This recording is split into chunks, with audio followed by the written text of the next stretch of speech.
Trip plan, लेकिन plan fail हो जाता है। एक छोटा सा गांव है। उस गांव का नाम सुंदरपल्ली है। वो गांव बहुत शांत है। पेड़, हरे भरे खेत, तालाबों का माहौल बहुत सुंदर है। उस गांव में 3 सबसे अच्छे दोस्त हैं। उनके नाम हैं सूरी, राजू, मधु। सूरी बहुत ओवर कॉन्फिडेंट है। वो कहता है, मैं कोई भी काम करूंगा। राजू एक मास्टर प्लानर है। उसके पास बहुत सारे आइडिया हैं, लेकिन 0 एग्जीक्यूशन। मधु उनमें से एक बहुत मजेदार कैरेक्टर है। वो जिंदगी जीने के लिए खाना खाने के लिए पैदा हुआ है।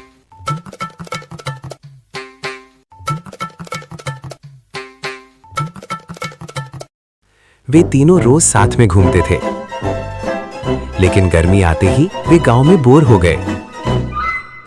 एक दिन दोपहर में वे तीनों एक पेड़ के नीचे बैठे थे।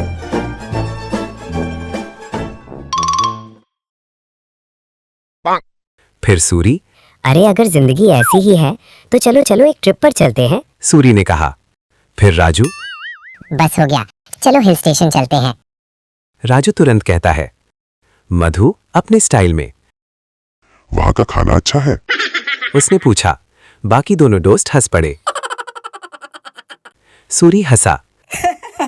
तुम्हारे लिए सिर्फ खाना जरूरी है? उसने हंसते हुए कहा। इस तरह तीनों ने मिलकर बड़े उत्साह से तय किया। कल का ट्रिप तय हो गया। अगली सुबह वे तीनों मिले।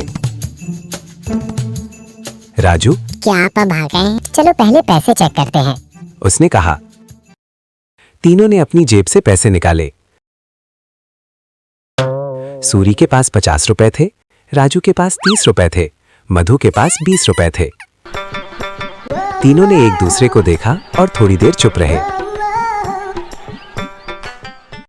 ये पैसे हमें ट्रिप पर नहीं जाने देंगे, हमें चाय भी नहीं मिलेगी। मधु ने मुंह फेर लिया। फिर सूरी ने कहा, कोई बात नहीं, चलो कुछ करते हैं और पैसे कमाते हैं। उसने कहा। बाकी तो राजू और मधु ने कहा ठीक है। अगले दिन तीनों एक किसान के पास गए। अन्ना, हम काम करेंगे, हमें पैसे दो। सूरी ने गर्व से कहा। किसान ने उन्हें देखा और कहा, क्या तुम काम करने के लिए तैयार हो? सूरी ने पूछा। तुम किस तरह का काम करोगे? ठीक है, भैंसों को बांध दो, उसने कहा। वे तीनों कॉन्फिडेंस के साथ चले गए। लेकिन यहीं से कॉमेडी शुरू हुई। जैसे ही सूरी भैंस के पास गया, वो चीखी और डर के मारे पीछे हट गई। राजू रस्सी पकड़कर उसे बांधना चाहता था, लेकिन उसके हाथ फिसल गए। लेकिन मधु ने भैंस को देखा और कहा, मैं जा रही हूँ, मैं जा रहा हूँ, और वापस भागा। भैंस ने उनका पीछा करना शुरू कर दिया। वे तीनों इधर उधर भागे। आखिरकार किसान ने यह देखा और गुस्सा हो गया। तुम हंसने आए हो, काम करने नहीं, उसने कहा। उसने उसे 1 भी रुपया नहीं दिया। कोई बात नहीं, भले ही हमारे पास पैसे ना हो, चलो बस से चलते हैं। और वहां से चला गया। पहला प्लान फेल हो गया। राजू ने फिर एक नया प्लान बनाया। वे तीनों बस स्टैंड गए। तीनों को लगा कि ठीक है। तभी मधु को बज्जी की महक आई। ओ, बच्ची की महक, मुझे अभी अभी ये महक आई। उसने सोचा और बज्जी के पास गया। सूरी और राजू बस का इंतजार कर रहे थे। इसी बीच बस आ गई। बस एक पल के लिए भी नहीं रुकी।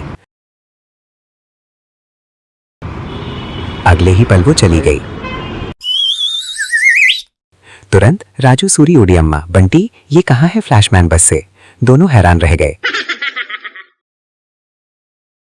जब राजू सूरी ने एक तरफ देखा तो मधु को मधु नहीं दिखी। इस बीच मधु वहां वापस आई और पूछा, बस कहाँ है? सूरी को गुस्सा आया। तुम कहाँ गए थे? मधु ने कहा कि बच्ची मुझे रारा रारा कहते हुए अट्रैक्ट करती हैं, इसीलिए मैं बच्ची के पास गई। राजा सूरी को बहुत गुस्सा आया। मधु खुश हुआ। बज्जी बहुत टेस्टी होती है। उसने कहा।